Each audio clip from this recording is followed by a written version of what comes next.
Red Bun means we're live, a casual take with your boy Stephen Pepper, here to give a take off my chest. So today, Aaron Rodgers will practice with the Pittsburgh Steelers for the first time as mandatory minicamp starts. Yeah, I know, mandatory, something that Rodgers really hasn't been showing up to as of late, but he will. And I want to talk about this because there's been a lot of people critical of the Aaron Rodgers signing as a sign of the Steelers continuing to be content, complacent, of going 9-8, sneaking into the wild card round and getting blown out by like 20, 30 points. They're stuck in the middle. Not good enough to win a Super Bowl, but not bad enough to get a top pick. This is a team that hasn't won a playoff game since the Obama administration and a Super Bowl in a longer time. And since Big Ben left, they haven't been able to figure out the quarterback situation. It's been about 4 to 5 years. Rodgers is going to be the Steelers' fifth straight unique quarterback to open a season.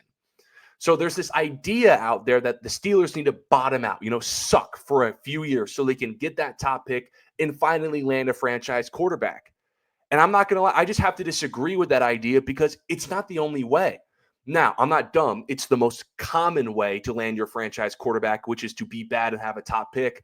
Look across the league. Most of the star quarterbacks were taken within the first 10 picks, including in the Steelers division, the AFC North. Cincinnati took Joe Burrow number 1 overall in 2020, and it's working out pretty well for them. But let's stay in the division for a second. How did the Ravens get Lamar Jackson, the two-time MVP? The final pick of the first round, and they traded back into the first round to get him. Or how did the Packers get Jordan Love? Pick 26, and they traded up from pick 30 to get him. Or let's stay in the same draft. The reigning Super Bowl champions, the Philadelphia Eagles, they got Jalen Hurts in the second round. Or Dak Prescott, the highest paid quarterback in the league, whether you like it or not, was a third rounder. Or Patrick freaking Mahomes, the best player in the world. Yeah, the Chiefs traded up from pick 27 to 10 to select him. Oh, Steven, what are you trying to say? What I'm trying to say is there's other ways for the Steelers to land their franchise quarterback. They don't have to enter a complete rebuild in some dark ages to get their franchise quarterback. They can continue their winning ways, whether that's through trading up in the draft or just doing a better job at evaluating quarterbacks at the picks that they have.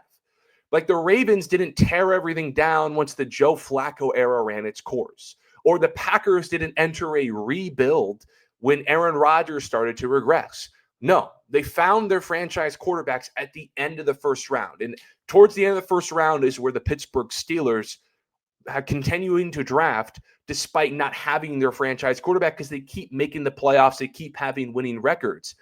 And to me, they can still continue their winning ways. It's been 17 years? The entire Mike Tomlin era, they haven't had a losing season.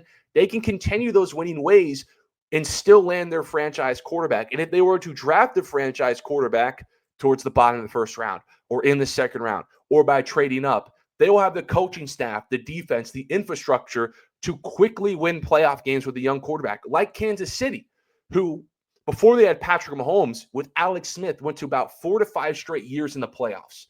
And they drafted Patrick Mahomes. A year later, let go of Alex Smith, and they're in the AFC Championship game, and the rest is history.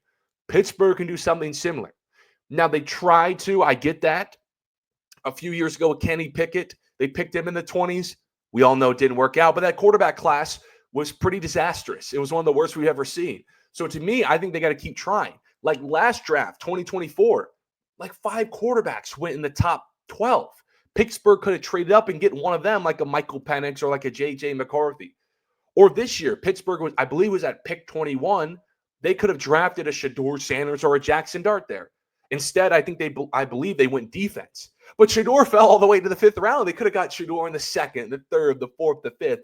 But instead, they went Will Howard in the 5th, 6th round. So you get what I'm trying to say here is I don't think Pittsburgh, while it's the most effective and the most common option to just bottom out, suck. Some people are suggesting they should have just let Mason Rudolph or Will Howard play the season, let the Steelers be bad, maybe fire Mike Tomlin so they can go and be bad for a few years so they can get that number 1, number 2 overall pick and draft their franchise quarterback. But to that I say there are other ways. Pittsburgh can continue the status quo. Pittsburgh can continue their identity and pride of hanging their hat on never having a losing season while also getting their first round, future face of the franchise quarterback. There are just other ways, which is trading up in the draft or doing a better job at evaluating quarterback talent at your pick in the first round or in the second round. They don't need to tear everything up. So when they sign Aaron Rodgers this year, it's like, it's not going to hurt their draft stock next year. Pittsburgh should trade up next year and get a young quarterback, or they should look in the second round to get a young quarterback next year. Aaron Rodgers doesn't affect anything there. But I appreciate you guys tuning in for this episode of A Casual Take. Follow my social media, stay updated on all things related to the show. Until next time, see ya.